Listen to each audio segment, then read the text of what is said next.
یکی دیگه از روش‌هایی که برای جوانسازی و همینطور جلوگیری از ریزش مو کاربرد داره و استفاده میشه PRP هستش.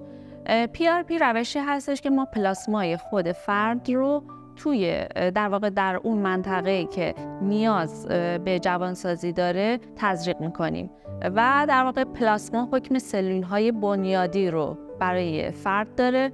در صورت باعث جوانسازی، روشن شدن پوست، برطرف شدن و باز شدن چین و چروک‌ها میشه. اگر به سر تزریق بشه، پوست سر تزریق بشه، جلوگیری میکنه از ریزش موها و همینطور رویش مجدد موها و اینکه تارهای مو میتونه ضخیم‌تر بشه و فرد از یک موهای پرپشت و همچون سابق لذت ببره.